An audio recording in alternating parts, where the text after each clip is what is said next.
आपने 2023 का पेपर और इस पेपर की मार्किंग स्कीम को पढ़ना है, ठीक है। इस वक्त भी डोंट हैव इनफ टाइम कि हम सारा पेपर सॉल्व कर सकें। सिर्फ मार्किंग स्कीम पढ़ते जाना है, पढ़ते जाना है। 2023 का पेपर करके जाना है और नवंबर 2022 के पेपर की मार्किंग स्कीम पढ़ते जाना है। It will just take around 40 minutes दोनों पेपर पढ़ने में, या चले मैक्सिमम 1 आवर लग जाएगा।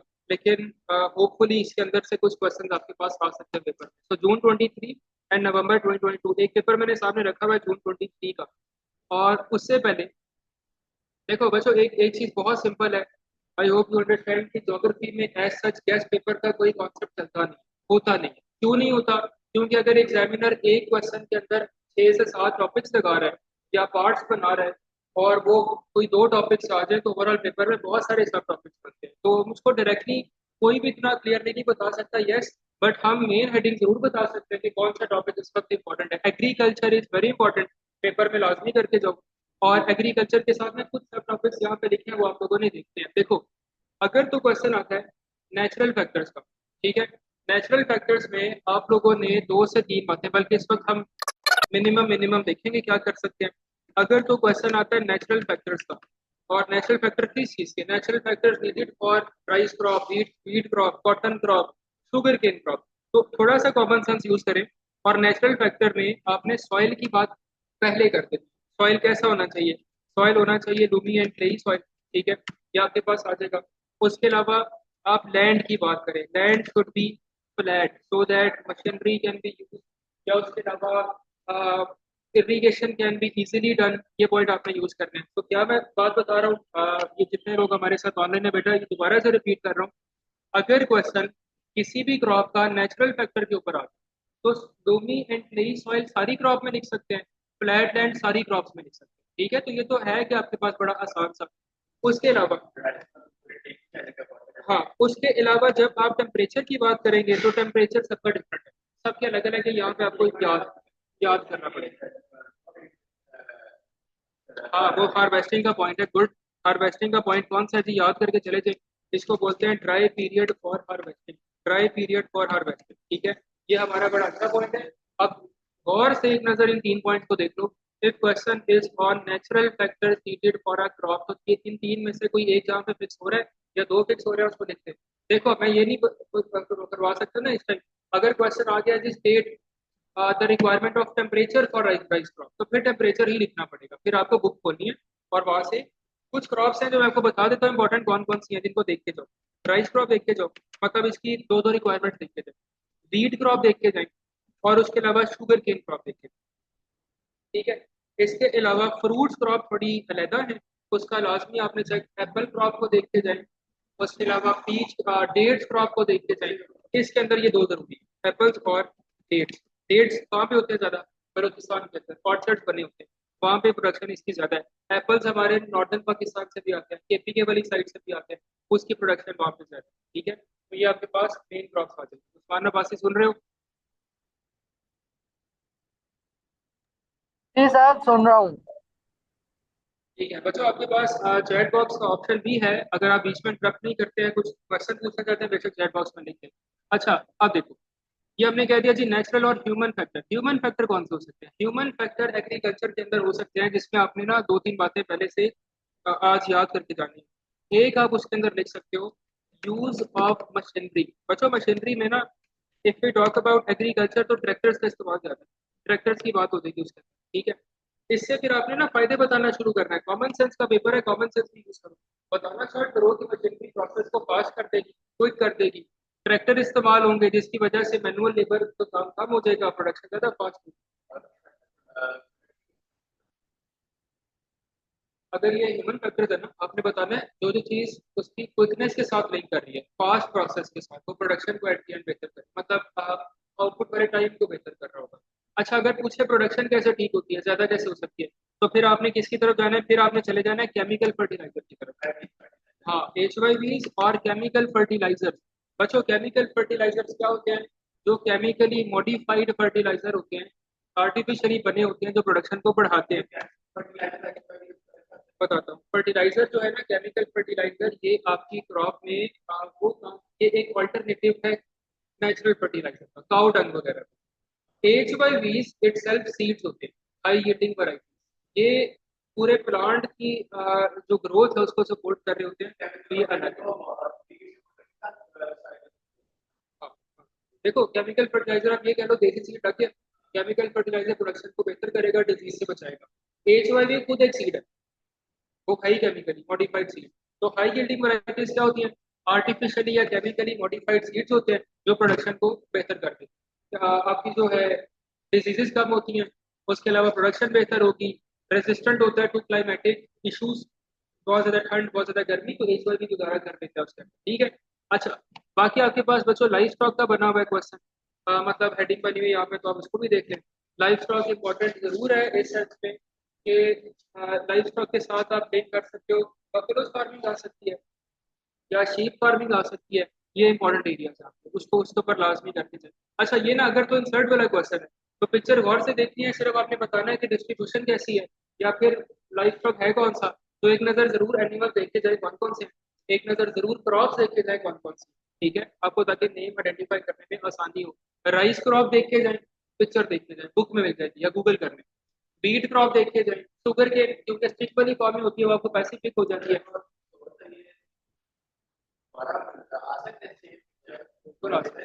पिक्चर डिफरेंट हो सकती है, कॉन्टेक्स्ट सेम हो सकता है, तब दोबारा राइस ही है लेकिन पिक्चर डिफरेंट है। अच्छा, उसके साथ कमर्शियल फार्मिंग और सबसिस्टेंस फार्मिंग। सबसिस्टेंस फार्मिंग आपकी होती है स्मॉल स्केल के ऊपर, और सबसिस्टेंस फार्मिंग में क्या हो रहा होता है, फार्मर अपनी नीड पूरी कर रहा होता है, फैमिली की नीड पूरी कर रहा होता है। कमर्शियल फार्मिंग में क्रॉप बनती है किस लिए? मार्केट में सेल करने के लिए, बेचने के लिए बनती है।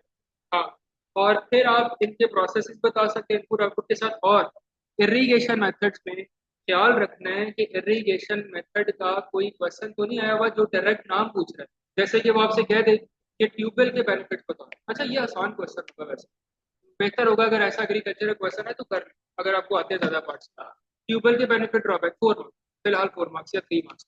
पर्शियन व्हील ओल्ड मेथड में चला जाता है। पर्शियन व्हील वो जो राउंड में बफलोज जिनको ब्लाइंड फोल्ड किया होता है वो घूमती है और उसके बाद जो है वाटर एक्सट्रैक्ट हो रहा होता है। मॉडर्न वर्सेस कन्वेंशनल मेथड का 4 मार्क हो सकता है, 6 मार्क में ऐसा कोई केस बन सकता है, बट इतना मुश्किल फिर ये अगेन नहीं हो रहा होगा। अच्छा जी, उसके बाद इधर से जरा एक नजर पहले देखें 23 के पेपर को रिव्यू करते हैं बच्चों। इसके अंदर अगर मैप पर एक क्वेश्चन, 1 1 मार्क के क्वेश्चन है, एक काम जरूर करेंगे। हाँ, calculator scale pencil eraser last में लिखना जरूरी है, काम आएगा।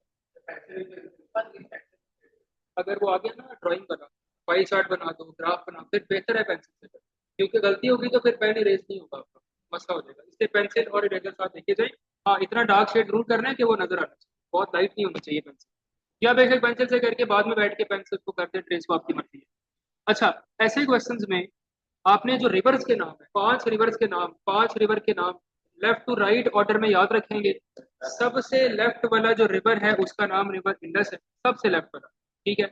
इंडस के साथ जो रिवर है उसका नाम झेलम है, और झेलम के साथ राइट साइड पे चेनाब आ जाएगा, चेनाब के साथ रावी आ जाएगा, और रावी के साथ सतलज आ जाएगा। अब ये 5 नाम जो है ना तुम लोगों ने याद करना है।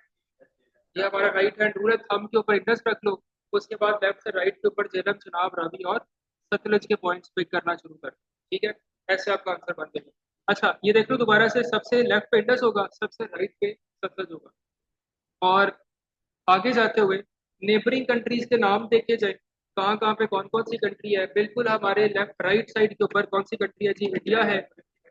ये पूरे पूरे करते हैं इधर, ये देखो बॉर्डर पिक कर रहे ना यहाँ पे, कैसे है टेल के साथ आप ईरान लिख दें, और ऊपर वाली साइड के ऊपर आप अफगानिस्तान देखते हैं, और नॉर्थ ईस्ट में हमारे पास इस साइड के ऊपर चाइना आ जाएगा, जहाँ पे मैं कर्सर इस वक्त पेश कर रहा हूँ, ठीक है। ये हमारे पास चाइना लिखा हुआ आ जाएगा। उसके बाद आगे है जी, ये मैप पर एक क्वेश्चन करने का तरीका, मतलब आसानी आप लोगों ने करनी है।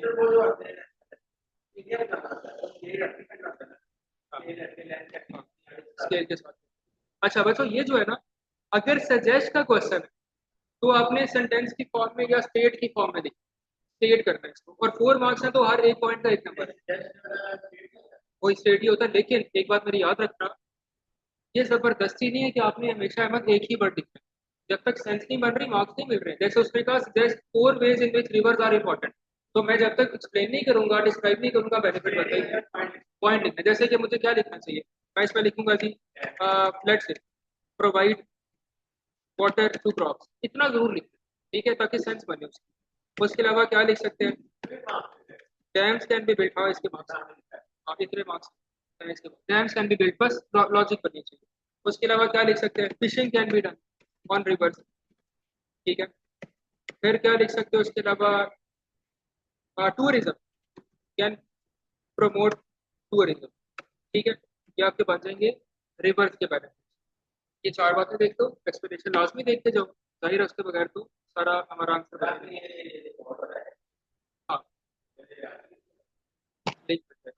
अच्छा जी बच्चों, इसके अलावा मैं 20% पे नहीं जा रहा इस क्वेश्चन के ऊपर। हाँ, अगर क्वेश्चन है 4 मार्क्स का और कोई से उसने दो बातें आपसे पूछी हैं तो दो ही लिखनी है, थर्ड चीज ऐड करके एक्सपेरिमेंट की जरूरत नहीं है, सिर्फ एक केस में कर सकते हो। सेकंड पॉइंट लिखा और आपको लग रहा है कि मुझे लग रहा है ठीक नहीं है, तो फिर थर्ड पॉइंट लिखो, सेफ रहने के लिए, शायद वो ठीक हो जाए, वरना नहीं लिखो।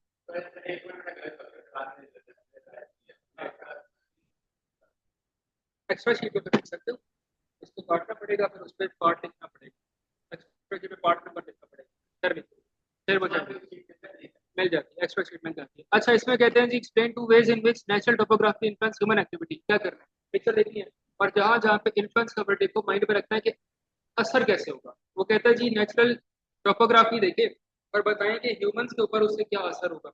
अगर माउंटेनियस एरिया बना हुआ है तो फिर माउंटेन के साथ लिंक करें, बताएं कि वहां पे रहना मुश्किल हो सकता है, ट्रांसपोर्टेशन कैन बी डिफिकल्ट। या अगर तो डेजर्ट की पिक्चर आ गई है और कहता है कि इन्फ्लुएंस ऑन ह्यूमन एक्टिविटी बताओ, तो आप कहें कि ट्रेडिंग बहुत कम होगी, जॉब्स नहीं होगी, या लोग ट्रेवल नहीं कर सकेंगे आसानी से, ये सारी चीजें उसके अंदर आ सकती है। उसके अलावा क्या कह सकते हो, जरा 6 मार्क पे चलो। हाँ, अब बच्चों इसको जरा गौर से सुन लेंगे सब लोग। 6 मार्क क्वेश्चन में आप अपने कुछ ना कुछ मार्क्स स्टिल सेव करवा सकते हो। कैसे करवा सकते हो, तरीका आप लोगों को पता है। अगर तो क्वेश्चन व्यू बेस्ड क्वेश्चन है, व्यू ए वाला क्वेश्चन आ गया और साथ व्यू बी वाला क्वेश्चन आ गया, तो हमारे पास सिंपल टेक्निक है, क्या बनेगा, एक व्यू को सपोर्ट कर दें और एक व्यू को अपोज कर दें, ठीक है। और बहुत क्लियर वर्डिंग के साथ, बहुत क्लियर पैराग्राफिंग के साथ आपने पूरा आंसर तैयार करना है। इसमें मिक्सिंग नहीं होनी चाहिए, व्यू ए और बी आपस में मिक्स ना हो और बिल्कुल अलग अलग नहीं बताऊँ। जिसको सपोर्ट करना है उसके 3 बेनिफिट्स एक्सप्लेनेशन के साथ, जिसको अपोज करना है उसके 3 डिसएडवांटेजेस एक्सप्लेनेशन के साथ, और कोई सी एक एग्जांपल और एंड पे कंक्लूजन, एक नंबर चला जाए। अगर एग्जांपल नहीं है तो एक नंबर चला जाए,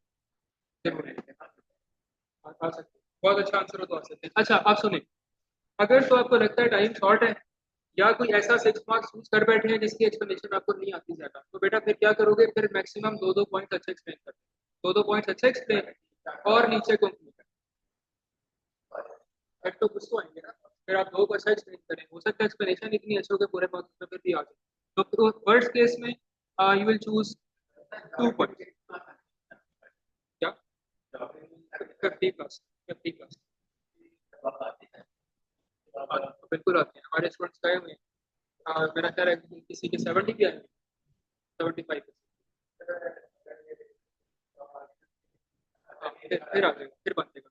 अच्छा बच्चों, जैसे ये टॉपिक है ना, इसमें लिखा हुआ है water pollution is the biggest threat to continue provision of water supply, और एक लिखा हुआ है shortage of dam is the biggest threat. तो बेसिकली आपने ये बताना है कि वाटर पोल्यूशन इसमें ज्यादा बड़ा नुकसान है या शॉर्टेज ऑफ डैम ज्यादा बड़ा नुकसान है। तो इसमें आपने कंपेयर कर देना है, जिस व्यू को सपोर्ट कर रहे हैं उसकी फेवर में बात करें, जिसको अपोज कर रहे हैं उसके अगेंस्ट बात करें। जैसे मैं अगर व्यू बी को अपोज करूँ ना, तो मैं लिखूंगा shortage of dam is not the biggest threat because Pakistan already has a lot of small dams, they can still help reduce water shortage problem, they can still store some water and ये भी बता सकते हैं dams are very costly, Pakistan is not in a position और not able to invest huge amount in it, ये भी बता सकते हैं इसके खिलाफ। बिल्कुल, ये भी कर सकते हैं, प्रोविंशियल डिस्प्यूट भी कर सकते हैं, जब प्रोविंशियल डिस्प्यूट आपको डैम पर आने में मुश्किल होती है। हाँ हाँ, एग्जाम्पल आ सकती है, बिल्कुल लिख सकते हैं। अच्छा, ऐसे क्वेश्चंस में, बार ग्राफ वाले क्वेश्चंस के अंदर बच्चों बहुत जरूरी है कि सबसे पहले आप की को पढ़ें और पूरे डेटा को पढ़ें कि उसमें लिखा क्या हुआ है। जैसे इस क्वेश्चन में रेनफॉल है और साथ टेम्परेचर है ना, तो ये सिंपल ड्राइंग का क्वेश्चन, ड्रॉ करना है बस। इसमें क्या करना है, वो कहते हैं जी 36 डिग्री का टेम्परेचर बना दो, और किस मंथ के लिए, जुलाई के लिए। तो जुलाई पिक कर लें यहाँ से, और ये ब्लॉक यहाँ से बनाना स्टार्ट कर दें, इसको 36 तक लेके चले जाएं, और उसके ऊपर, बल्कि सॉरी ये टेम्परेचर की लाइन थी, और रेनफॉल का बार ग्राफ। तो आपने टेम्परेचर की लाइन को जोड़ देना आपस में और बार ग्राफ के साथ। हाँ, ये 936 का पॉइंट लगेगा। उसके बाद आपने इसको आपस में अटैच कर दिया, इधर एक डॉट लगाना और फिर इसको जोड़ना। ठीक है। बाकी ग्राफ आया तो नीचे से ग्राफ ड्रॉ, अमाउंट को देखिए। ये क्वेश्चन लिखा होगा, जैसे इधर लिखा हुआ है ना कंप्लीट फिगर। बच्चों जब कंप्लीट फिगर कुछ लिखा होगा ना तो आपने ड्राइंग करनी है उसको, देख के समझ आएगा। अच्छा, ये क्वेश्चन आपके गोल्डन क्वेश्चन हैं जो आपके मार्क्स बचा सकते हैं। आनी कॉपियाँ बढ़ती है अंदर बढ़ती है, साइन को नहीं करना। कहा है? देख लो अगर वैसे रिकॉर्ड हो रही है, देख आपको पता से पास। अच्छा बच्चों, इसमें आपके पास है ना describe the climate shown in the graph. ये क्वेश्चंस खास तौर पे इस वक्त अगर उस्मान अब्बासी है क्लास में, मरियम है, अनम है, बेटा अगर तो क्वेश्चन किसी क्वेश्चन में आपको नजर आ गया कि मैप से रिलेटेड क्वेश्चन ज्यादा है और वो कहता है कि मैप को देख के डिस्क्राइब करो और फिगर को देख के एक्सप्लेन करो या तस्वीर देख के बताओ, तो आप वो क्वेश्चन करो। मतलब यहाँ पे इस वक्त मैंने जिनके नाम नहीं है वो बच्चे वही क्वेश्चन करें जो तस्वीरों से, फिगर से, ग्राफ से, मैप से आंसर हो रहे हैं, आप लोग वो करें। ठीक है। बाकी किसी को फॉर हाईएस्ट ग्रेड बहुत सूट करता है कि नहीं मुझे कंटेंट किसी का बहुत अच्छा आता है, लाइक पॉपुलेशन का कंटेंट बहुत अच्छा आता है, तो आप वो वाला क्वेश्चन करें। या एग्रीकल्चर बहुत अच्छा आता है फिर वो करें। But there is a shortcut, जिसको स्टिल डाउट है, तैयारी कंप्लीट नहीं है, ऐसे क्वेश्चन चूज कर रहे हैं जिसमें आपको सपोर्ट मैप से मिल रही है, तस्वीरों से मिल रही है, फिगर से मिल रही है। और just to let you know, कोई बच्चा लास्ट वन पे गलती ना करते, बेटा क्वेश्चन 3 ही करने हैं बस, 3 क्वेश्चन करने हैं आउट ऑफ 5। चौथा क्वेश्चन गलती से भी अटेम्प्ट नहीं करना, पांचवा क्वेश्चन नहीं करना। अगर आपने मतलब 1 to 5 चूज कर सकते हो, 1 3 4 कर सकते हो, मर्जी है कोई से 3 करने, लेकिन उसके अलावा कोई फोर्थ क्वेश्चन नहीं करना, ऐड नहीं करना उसका, क्योंकि वो मार्क नहीं होगा फिर, या आपका सीक्वेंस खराब हो जाएगा। सिर्फ 3 क्वेश्चन करने, बहुत चूज करके। अच्छा ये क्वेश्चन है ना, तो आपने क्लाइमेट एक्सप्लेन करना है, इस चार्ट को देख के बताएं।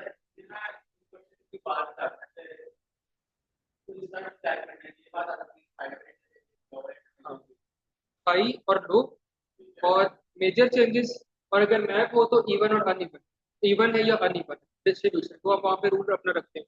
और उसके अलावा इसमें अपने पास से कोई बात नहीं करते। अगर क्वेश्चन में लिखा हुआ है यूजिंग फिगर ओनली, इसमें लिखा हुआ है, तो आपने अपने पास से कुछ नहीं लिखा कि क्यों ऐसा है, मूनसून है, वेस्टर्न डिप्रेशन है, they will not care about that point. आपने सिर्फ फिगर को एक्सप्लेन करना, हाई लो मेजर चेंजेस और ओवरऑल ट्रेंड माइंड में रखें।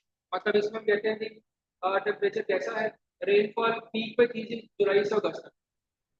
ठीक है। और temperature has fallen from January to December, वो नहीं लिखे, उसके बाद की नहीं, उसका अगला क्वेश्चन हो सकता है। मतलब आगे वो अगर लिखे ना, अगर बच्चों क्वेश्चन लिखा हुआ है explain the reason for this change, reason for this change, फिर आप बताइए वजह क्या है। फिर आप कहें जी जुलाई से अगस्त में मानसून आ गई थी पाकिस्तान, फिर आप कहें नवंबर से दिसंबर में विंटर सीजन चल रहा था, वेस्टर्न डिप्रेशन की कोल्ड विंड्स आ रही थी, जिस वजह से क्लाइमेट हमारा टेम्परेचर लो हो गया। अच्छा उसके बाद आगे आपके पास हाँ, अगर क्वेश्चन 4 में आता है और क्वेश्चन में डिस्क्राइब कहा हुआ है, तो डिस्क्राइब वाले क्वेश्चन के अंदर आपने 4 पॉइंट्स ही लिखने हैं और अच्छा डिस्क्राइब कोशिश करनी है, 4 पॉइंट्स ही लिखने। ठीक है। पर क्वेश्चन गौर से पढ़ना है, जैसे इसमें वो लिखा हुआ है सेमी एरिड जोन। बेटा सेमी एरिड कौन से होते हैं, जो डेजर्ट बनने के करीब होते हैं, ना प्रॉपरली ग्रीन लैंड है ना ही प्रॉपरली डेजर्ट है, ड्राई एरिया है लेकिन थोड़ी बहुत उसमें वेजिटेशन है, थोड़ी बहुत ग्रीन उसमें इसको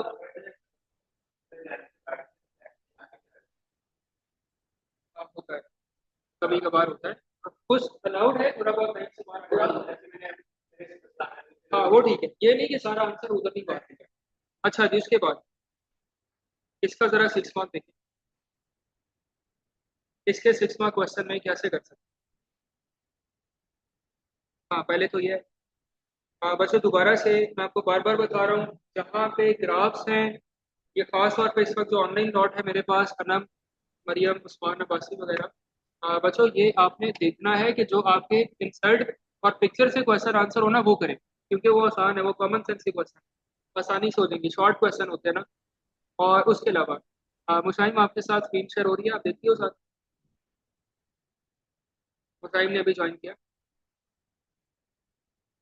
अच्छा जी बच्चों, इसमें ये जैसे टिक बॉक्स वाली अप्रोच है आपके पास, और इसमें आप लिख सकते हो, लाइक वो आपसे कहता है जी हाइडल पावर कौन सा है, तो हम कहते हैं जी फास्ट फ्लोइंग वाटर यूज कर रहा है, खत्म, एक नंबर आ गया, कुछ नहीं करना होता। बस hydel power can be built in mountainous areas. फिर क्या कहते हैं आगे, क्वेश्चन पिक करने आपने क्या पूछ रहा है, और क्वेश्चन को ना पेपर में बैठ के अंडरलाइन करें। लाइक वो कहता है describe how electricity can be generated. मैंने आपको, आप लोग को याद होगा, मैंने आपको हाउ और वाई का डिफरेंस बताया, बल्कि तीन बताए, हाउ, वाई और वट, अलग अलग है। वट आर द प्रोसेसेस, तो आप सजेस्ट करते हो। हाउ वाले में रीजंस बताते हैं, और बल्कि वाई वाले में रीजंस बताते हैं, और हाउ वाले क्वेश्चन के अंदर हम बच्चों बताते हैं कैसे बनेगा, इसमें कैसे को आंसर करना है हमने। वो कहता है जी इलेक्ट्रिसिटी कैसे बनेगी, थ्रू हाइडल पावर प्लांट। तो 4 पॉइंट्स क्या, वाई में रीजंस बतानी है। जैसे इसमें तो खैर अप्लाई नहीं होता, लाइक अगर वो ये कह दे why arid zones have dry areas, या arid zone have sandy soil, reason reason बताना शुरू कर, ठीक है। अच्छा, इस क्वेश्चन में वो आपसे कहता है how electricity can be generated from hydel power. क्या मार्क्स देके करने। अच्छा बच्चों, इसमें ना आप, अच्छी बात यह है कि आपको ऊपर पहले से फास्ट फ्लोइंग वाटर का कॉन्सेप्ट मिल गया है, लेकिन आपने इसको लिंक करना है कि हमने हाइडल पावर प्लांट के अंदर कैसे यूज करना है। तो आप कहेंगे fast flowing water can be use, या बल्कि कैन बी नहीं, it is use, water is use to turn the turbine या to move the turbine. Turbine mind में रखना, हर पावर प्लांट के अंदर आपका टरबाइन का पॉइंटर, हर पावर प्लांट, थर्मल हो, एजीपी हो, विंड बनी हो, टाइडल हो, हर किसी में टरबाइन मूव होती है। तो आपने सिर्फ बताना है कि किस चीज ने टरबाइन को मूव किया, ठीक है। न्यूक्लियर वो जो है हमारे पास थर्मल पावर प्लांट, उसमें स्टीम से टरबाइन मूव होती है, ठीक है, हीट की वजह से। और एजीपी के अंदर fast flowing water turbine move करते हैं। इसी तरह विंड विंड की प्रेशर से टरबाइन मूव होती है। तो आपने ये सारे टरबाइन वाले पॉइंट याद करने हैं। उसके बाद हाँ जी,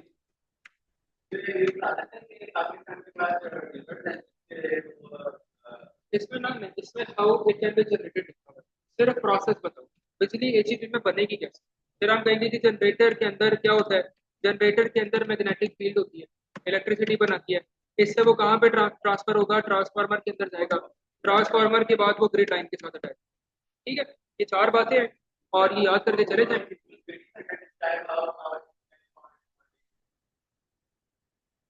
उसकी जरूरत नहीं।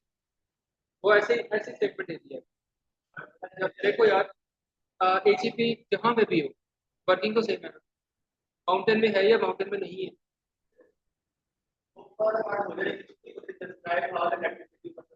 वही आंसर है। माउंटेनियस एरिया की बात ही नहीं है। हाँ, वो उसने बस आपको हिंट दिया है कि बच्चा समझ जाए कि नॉर्थ में होती है, और फिर आप वैली के साथ लिंक मारने, सिर्फ ऐसे ही है। हाँ, पढ़ लिया करें, कभी कभार लिंक बन जाता है। जैसे वो डैम वाले क्वेश्चन है ना, उसमें स्टेटमेंट यूज हो जाती है, ऊपर स्टेटमेंट लिखी होती है ना, इतने किलोमीटर लॉन्ग डैम है, या उस पर इशू कौन सा है, उसके साथ आप फिर भी लिंक कर देते हो, नॉर्मली ऐसा नहीं होता। अच्छा जी, 6 मार्क। बच्चों एक मैंने आपको 6 मार्क अभी करवाया, ये दूसरी टाइप आ रही है, अब देख लेना गौर से। एक मैंने क्वेश्चन आपको करवाया ये व्यू वाला। मुशाहिद कैसे व्यू वाले क्वेश्चन करते हैं, एक व्यू को आपने सपोर्ट कर देना है, जिसको सपोर्ट करें ना उसकी फेवर में बात करें, और एक व्यू को आपने अपोज कर देना, आपकी मर्जी है जिस मर्जी को अपोज करें, और उसके अगेंस्ट बात करें। और बच्चों लाजमी एंड पे आपने कंक्लूजन लिखना है। कंक्लूजन 2 लाइन्स का हो सकता है, हाँ 3 लाइन्स का भी हो सकता है। और कंक्लूजन के वर्ड्स क्या होते हैं वो सब लोग कहीं पे नोट कर दें, कहीं पे याद कर दें। कंक्लूजन के वर्ड्स आपके हमेशा ऐसे होते हैं, it can be concluded that view A is, या view A has more benefit. मिसाल दे रहा हूं, आपने व्यू बी लिखा है तो view B has more benefit, और इसके साथ कोई एक ऐसी रीजन बता दें जो आपने ऊपर नहीं लिखी है। अहमद याद रखिए बात, कोई ऐसी रीजन जो आपने ऊपर नहीं लिखी है, और 2 से 3 लाइनों का कंक्लूजन बना दो। अब अगर किसी बच्चे ने 6 मार्क क्वेश्चन स्टार्ट कर दिया, और लेट से कि उसको पेपर में बैठ के वो क्वेश्चन कंप्लीट नहीं हो रहा उससे, या उसका पूरा आंसर तैयार नहीं हो रहा, बच्चों तब पता है क्या करना है आपने, जितना आंसर कर लिया उसके नीचे कंक्लूजन लिखो। जितना आंसर कर लिया, 4 लाइनों का, 5 लाइनों का, 6 लाइन्स का, उसके नीचे कंक्लूजन लिखा, या व्यू ए या व्यू बी। और जिसको आपने सपोर्ट किया है कंक्लूजन में, उसी को सपोर्ट कर। जिसके फायदे लिखे हैं ना कंक्लूजन में, उसी को सपोर्ट कर, और जिसके नुकसान है उसको सपोर्ट नहीं करना। अच्छा, एक क्वेश्चन तो ये था। अब जरा दूसरी टाइप देखें 6 मार्क की कैसे होती है। एक आपके पास क्वेश्चन आता है टू वर्ड एक्सटेंट पर, वो मैं बताता हूँ। टू वर्ड एक्सटेंट, इधर देखिए। बच्चों this question can be a bit tricky, क्योंकि इसमें आपको ना दो व्यूज खुद बनाने हैं। कैसे, आसान है, इतना मुश्किल नहीं है। जैसे to what extent can hydel power be relied upon for the future economic development. पहला, किस हद तक, पहली पहली अप्रोच पता है क्या होती है बच्चों? पहला काम आपने ये करना है कि सबसे पहले आपने इसकी उर्दू ट्रांसलेशन करना है। सिर्फ 30 सेकेंड, थोड़ा सा कॉन्सेप्ट ले लें, उर्दू की ट्रांसलेशन बना लें। जैसे कि आप उसमें कह दें कि मेरे से क्वेश्चन पूछा जा रहा है कि पाकिस्तान की फ्यूचर इकोनॉमिक डेवलपमेंट में एजीपी किस हद तक कंट्रीब्यूट कर सकता है, या किस हद तक हम उस पर डिपेंडेंट हो सकते हैं। ठीक है। अच्छा, फ्यूचर इकोनॉमिक डेवलपमेंट कैसे? आप जरा ये सोचो कि एजीपी का इकोनॉमिक डेवलपमेंट से क्या ताल्लुक है। बिजली जब होगी, इंडस्ट्री में मशीन चलेगी, मशीन चलेगी तो प्रोडक्शन होगी, प्रोडक्शन होगी तो सेल होगी, इकोनॉमी बेहतर होगी। जब बिजली होगी और बिजनेसेस बढ़ेंगे तो लोगों को जॉब्स मिलेंगी, तो एचईपी का ताल्लुक है ना उसके साथ, इकोनॉमी के साथ। उसके अलावा हम कहेंगे कि एचईपी जब बनेगा और एचईपी का प्लांट जो है उसके अंदर भी लोगों को जॉब्स मिलेंगी।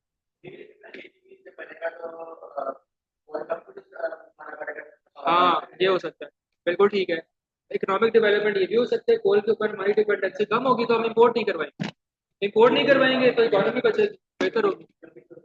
हाँ, बीओपी बेच, बैलेंस ऑफ पेमेंट बेच, गुड। अब देखो यार, जब तुम लोगों ने उर्दू में सोचा ना थोड़ा सा, तो आंसर खुद ही बनता है ऑटोमेटिक। तो क्या करना है? अच्छा, ये हमने कर लिया, सब अच्छा है। बता दो, आपने जब ये क्वेश्चन को ब्रेक करना है ना, देखो मैं समझाता हूँ क्या करो, दो वर्ड को अंडरलाइन कर। एचईपी, अहमद देखना, मैं पेपर में बैठा हूँ अगर, तो मैं क्या करूंगा, लेट से मुझे क्वेश्चन नहीं समझ आता, मैंने एचईपी को सर्कल किया, इकोनॉमिक डेवलपमेंट को सर्कल किया, और अब मैंने बैठ के ना इसमें लिंक ढूंढ एचईपी का इकोनॉमिक डेवलपमेंट से क्या ताल्लुक है। ठीक है। और फिर आसान हो गया ना। और फिर मैंने दो से तीन बातें करनी है कि एचईपी ने कैसे इकोनॉमिक डेवलपमेंट किया। हो गया एक पैराग्राफ तैयार, पूरा एक पैराग्राफ तैयार होगा जी, कैसे इसने अच्छा काम किया। उसके बाद मैंने क्या करना है, उसके बाद मैंने बताना है कि कैसे इकोनॉमिक डेवलपमेंट स्लो भी हो सकती है। अपने भी बना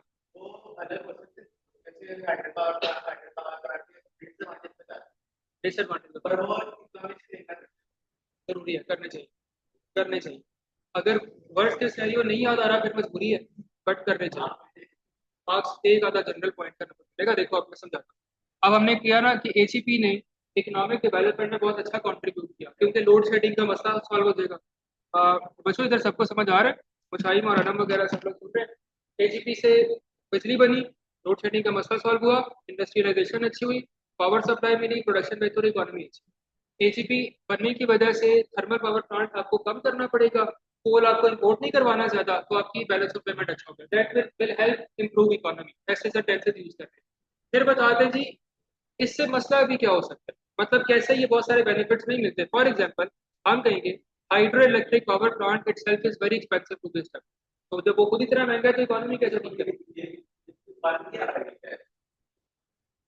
कैन एचईपी बी रिलाइड अपॉन, हो सकता है कि इसके ऊपर हम चले, तो वो ओपन एंडेड स्टेटमेंट है। अच्छा, फिर आप कह दें HEP results in evacuation of large number of people, लोगों को आपको घरों से निकालना पड़ता है, वहां अगर गाँव है कोई,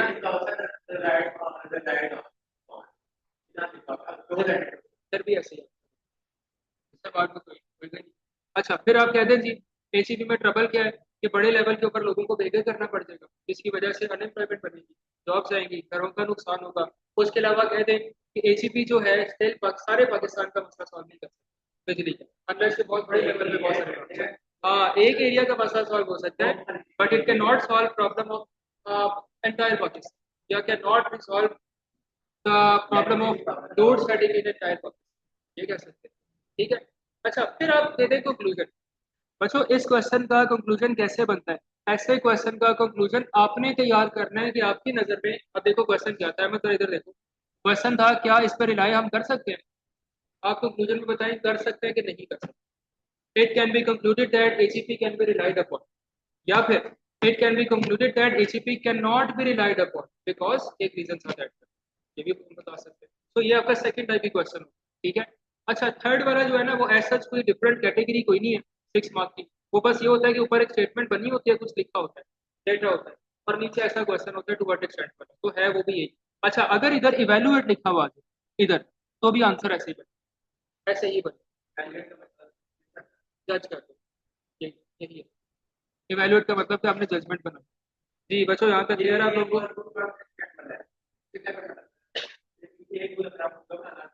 एक टू वर्ड एक्सटेंट वाले में एक दफा आपने टॉपिक की साइड लेनी है, फेवर करना है, और एक दफ़ा आपने उसका देख सकते हैं।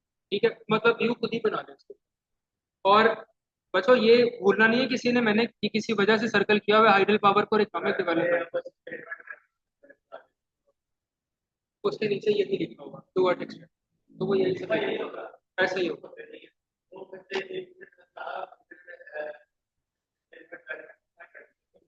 ये लो यार, ये इधर देखो, ये स्टेटमेंट बनी हुई है ऊपर एक, Pakistan has large agriculture sector which contributed around 20% to GDP.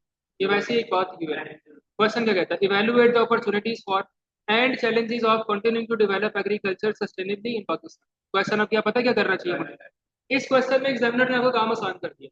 उसने कहा जी अपॉर्चुनिटीज बता दें और क्या बता दें, चैलेंजेस बताओ। तो यार एक पैराग्राफ पूरा बनाओ कि एग्रीकल्चर को सस्टेनेबली कंटिन्यू करने में क्या अपॉर्चुनिटी बन सकती है और क्या चैलेंज आ सकता है। सस्टेनेबल के वर्ड का मीनिंग सुन लें, इसका मतलब होता है कोई ऐसा काम करना जो एनवायरनमेंट को नुकसान नहीं पहुंचा रहा। ठीक है, और कोई ऐसा काम करना जो लॉन्ग टर्म तक आपको फायदा पहुंचाए, ये होती है सस्टेनेबिलिटी। ठीक है, इसको लेके चले। और बच्चों बाकी सबके लिए बता रहा हूँ क्योंकि हमारे 6 मार्क्स सारे हो गए हैं, सबके लिए बता रहा हूँ। 2021 से लेके 2025 तक की मार्किंग स्कीम पढ़ते जाएं, जिसके अंदर टॉप के सबसे पहले पेपर जो आपने पढ़ने हैं वो दो हैं। जून 2023 पढ़ लो पहले, और उसके बाद नवंबर 2022 पढ़। ठीक है, इन पेपर्स की क्या करना है, मार्किंग स्कीम को रीड करना है, मतलब अभी अभी क्लास के बाद बैठो, दोनों पेपर्स की क्वेश्चन और मार्किंग स्कीम खोलो, बेशक मत लिखो अगर टाइम नहीं है, सिर्फ बैठ के मार्किंग स्कीम पढ़ो, कंटेंट पढ़ो, सारी पढ़ने की जरूरत नहीं है। जहाँ पे 4 मार्क्स है 3-4 पॉइंट पढ़ो, 6 मार्क है तो उसके 3-3 पॉइंट, 3 पॉजिटिव 3 नेगेटिव पढ़ो एंड दैट्स इट, और उसको याद करने की कोशिश करनी। इन पेपर में से होपफुली आपका सुबह वाला पेपर आ सकता है नवंबर 22 और जून 23 के अंदर। हाँ, तो ये आपके पास एक अच्छी वैरायटी भी बनेगी। ऐसा ही होता है, बाकी आपके साथ ना एक फाइल शेयर हो जाएगी। हाँ हो सकता है बच्चों, बाकी आपके साथ ये लिस्ट शेयर होगी, इसमें कुछ इंपॉर्टेंट पेपर भी लिखे हुए हैं, आप देख सकते हो, मार्किंग भी पढ़ सकते हो। और ये ऐसा गेस्ट पेपर नहीं है, ये फाइनल आप कह लो डे की प्रिपरेशन जरूर है कि आप ना एक एक करके देख लो क्या मुझे सारे टॉपिक्स आते हैं कि नहीं आते। पावर रिसोर्सेज, पॉपुलेशन, अच्छा एक बात, पॉपुलेशन आपका ना बड़ा कॉमन सेंस वाला टॉपिक होता है, देखना कितने क्वेश्चन आप लोगों को आते हैं उसके। ठीक हो गया, तो इस पे हम क्लोज करते हैं, और कोई किसी का क्वेश्चन है तो पूछ लें, वैसे यहाँ पे मीटिंग हमारी बात होने वाली है। क्वेश्चन की अंडरस्टैंडिंग सबसे जरूरी, ज्योग्राफी में क्वेश्चन की अंडरस्टैंडिंग सबसे ज्यादा जरूरी है, क्वेश्चन गलत समझा मार्क्स चलेगा। पेपर जब चॉइस करनी है बच्चों, हमेशा 25 में से टोटल नंबर का एस्टिमेट निकालो कि मेरे क्वेश्चन 1 में कितने एस्टिमेट बन रहे हैं, 2 में कितने बन रहे हैं, 3 में कितने बन रहे हैं, 4 में, जहाँ आपको एस्टिमेट ज्यादा लग रहा है रफ सी एस्टिमेशन कर, वैसे कैलकुलेटर साथ लेके चले, और जहाँ पे नंबर ज्यादा बन रहे हैं वो कर, वो क्वेश्चन अटेम्प्ट कर। ठीक है, हाँ ना, मेरा ख्याल है अलाउड है, मना नहीं करते, लेके जा सकते। ठीक है, बाकी अहमद उसके अलावा ये है कि